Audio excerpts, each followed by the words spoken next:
El 42% del grano de soja es proteína. Arriesgué y gané.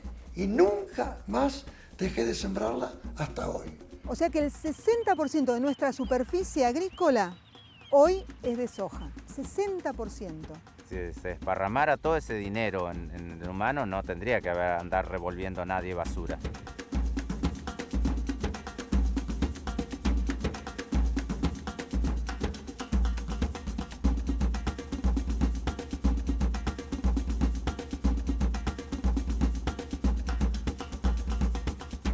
Pergamino es una ciudad ubicada al norte de la provincia de Buenos Aires, a 222 kilómetros de la ciudad de Buenos Aires y a 120 kilómetros de Rosario, Santa Fe.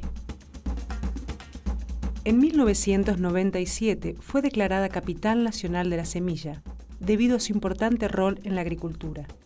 Su historia está íntimamente relacionada con esta actividad. Las tierras que conforman Pergamino y sus alrededores recibieron a fines del siglo XIX a inmigrantes europeos. En una primera etapa, a productores irlandeses y escoceses. Años después, a colonos de España, de Francia y sobre todo de Italia.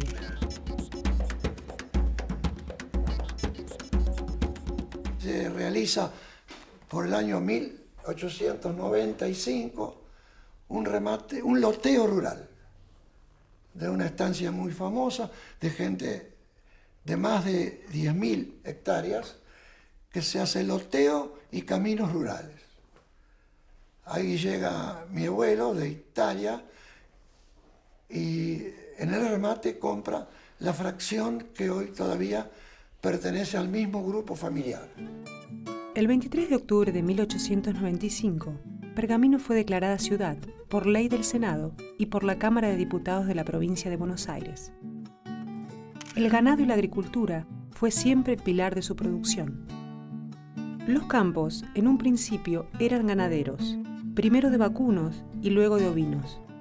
Pero a finales del siglo XIX, con la instalación del modelo agroexportador, Argentina modificó su perfil productivo y se convirtió en uno de los mayores proveedores de granos y cereales del mundo. Para esa época, Pergamino comenzaba a destacarse por sus cosechas de maíz y de trigo, que aún perduran. El maíz era obligatorio. La cosecha de maíz ocupaba la mayor parte de la extensión de un predio, de un campo. Después el trigo y después el girasol. En esos tiempos se hacía, por lo general se sembraba una pastura de base alfalfa con alguna otra gramínea. Esa pastura se rompía en el mes de julio-agosto y se salía con un maíz, se sembraba maíz. Al año siguiente sobre ese lote se sembraba trigo, al año siguiente se volvía a sembrar maíz o se sembraba girasol eventualmente. El predominio de estos cultivos comenzó a cambiar cuando surgió un nuevo protagonista, la soja. Cuando ésta llegó a Pergamino, fue vista con desconfianza y muy pocos apostaron a ella. Me la dijeron, la conocí, arriesgué y dije, este año pierdo un lote. Hice una pequeña parcela de 25 hectáreas, ese lote, creyendo que estaba jugando un número a la lotería. La Revolución Verde, en la década de los 70, permitió revalorizar algunas especies como el trigo por su eficacia en la lucha contra el hambre. La adopción de trigos de ciclo corto facilitó la entrada de la soja como segundo cultivo. La Revolución Verde en realidad fue el título que se le dio a el progreso genético que significó la incorporación de genes de trigos mexicanos a la producción de trigo. Entonces eso permitía que ese mismo trigo se sembrara prácticamente en todo el mundo y paliara la hambruna de países como Pakistán, India y demás. Ahí comienza, es cierto, la Revolución Verde. Con todas sus ventajas y desventajas, hace 40 años la soja entró en Pergamino y llegó para quedarse.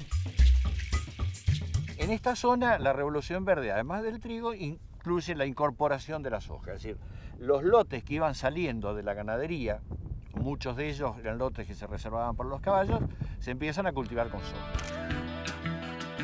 La soja es un cultivo originario de China que se introdujo con mucho éxito en los Estados Unidos y desde allí se distribuyó a América del Sur. Se encuentra en zonas templadas y subtropicales. Catalogada como de alto rendimiento, su producto se utiliza para la obtención de aceite y harina, esta última destinada a la alimentación del ganado.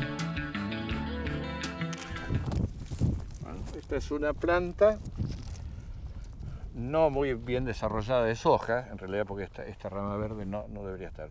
Pero ustedes ven, tiene un eje central, ramas, y después tiene nudos donde se insertan las flores que después se transforman en las chauchas.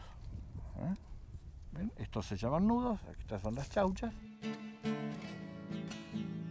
La gran rentabilidad de la soja hizo que este cultivo avance de manera indiscriminada, primero en el centro y norte de la región pampeana y más tarde en el norte del país. En la Argentina, entre 1970 y 2006, la superficie dedicada a su explotación pasó de 38.000 a 16 millones de hectáreas. Sin embargo, no tuvo un desarrollo regular. Para comprenderlo, debemos tomar como clave el año 1996, año en que se dio el ingreso de la soja RR o transgénica. Se conoce con este nombre a una variedad de soja que fue modificada genéticamente para resistir a un herbicida barato como es el glifosato. El nombre comercial de este herbicida es Roundup. De allí surge la denominación de la soja como RR, resistente al Roundup. Su irrupción simplificó el modo de producción, abarató los costos y fue uno de los motores de su crecimiento. Esto explica por qué, entre 1970 y 1996, la superficie cultivada llegó a 4 millones de hectáreas, y entre 1996 y 2008 aumentó a 17 millones. El fenómeno no se detiene. A partir del año 96, que es el momento en el cual las hojas RR, es decir, las hojas con un gen resistente al glifosato, entran en la región. Digamos, los primeros ensayos se hicieron en el INTA por los años 94-95. En el 96 la Secretaría de Agricultura aprueba el evento biotecnológico Gen RR y comienza una nueva etapa dentro del cultivo de la soja, que es la simplificación, porque la utilización de glifosato resuelve todos los problemas o casi todos los problemas del malezamiento de los lotes. La llegada de la soja transgénica o soja RR terminó de cambiar el mapa agrícola de la pampa húmeda.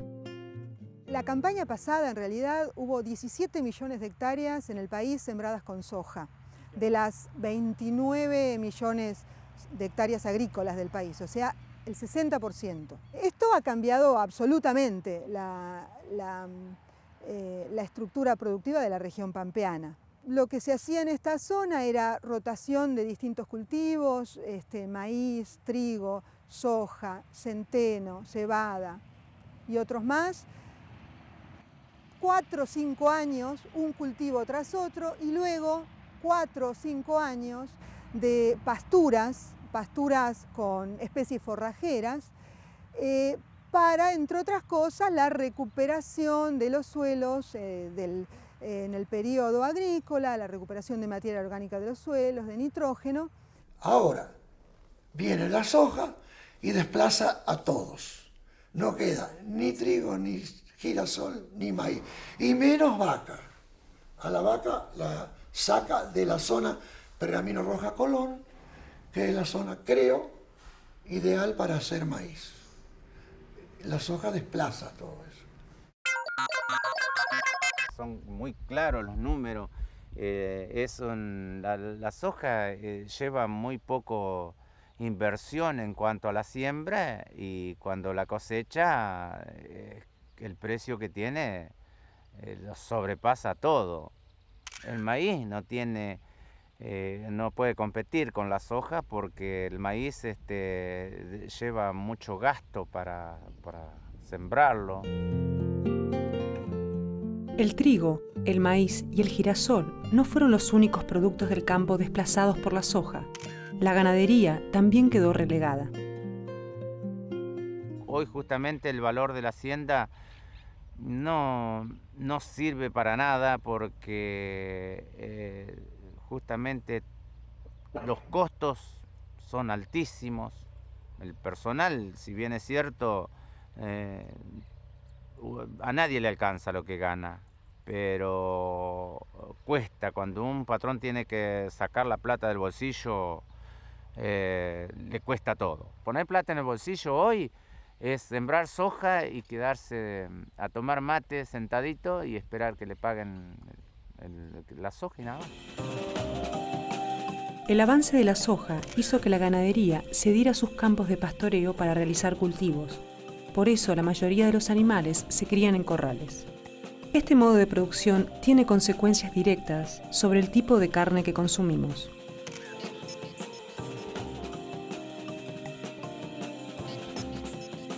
Nosotros dejamos de ser ese país donde la realidad, en realidad decía que éramos el país de producción de carne de excelente calidad, carne hecha a campo. Hoy eso es pasado, hoy no existe, eso ya no existe. Hoy estamos produciendo carne con animales confinados a corral. Hoy la soja es el primer producto agrícola de la Argentina y moviliza además una larga cadena agroindustrial al conectar la producción con la industrialización y la exportación. Los recursos que genera son una gran herramienta para el Estado, que redistribuye estos beneficios en las distintas regiones, garantizando un crecimiento parejo y sostenido. Esto generó una notable vitalidad en las ciudades pequeñas y medianas, que vieron aumentar la inversión inmobiliaria, crecer los servicios y el comercio, mejorar las comunicaciones y el transporte y aumentar las fuentes de trabajo. A mi izquierda estamos viendo una planta de producción de semilla. Es decir, esta agriculturización que cundió para toda la pampa húmeda exige de buena calidad de semilla. Buena calidad de semilla significa de tamaño homogéneo, que sea de la variedad que se busca, que tenga sanidad, que tenga procesos incluso que faciliten el arraigo en el suelo. Por eso estas plantas de producción de semillas son de última tecnología.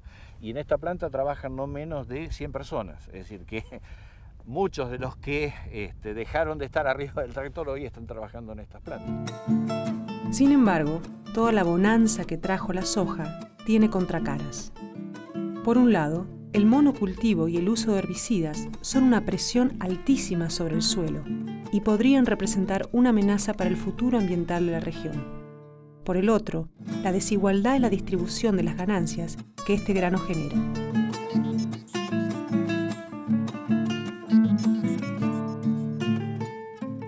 En Pergamino, como en varios lugares de la Argentina, la soja es sinónimo de prosperidad. Sus rentas dinamizan la inversión estatal y vuelven a la población en forma de servicios y obras de infraestructura. Pero el grueso de sus ganancias termina concentrado en pocas manos y reproduce el viejo modelo de concentración de tierras que genera tanto progreso como pobreza y desigualdad. La producción de soja en nuestro país divide las opiniones. Hay voces que denuncian las consecuencias que puede traer el uso del glifosato sobre el medio ambiente y el empobrecimiento del suelo por la falta de rotación de cultivos. Otros prefieren pensar en el volumen de las rentas y en los beneficios a corto plazo. ¿Milagro verde o espejismo económico? Hoy la soja produce tantas ganancias como deudas.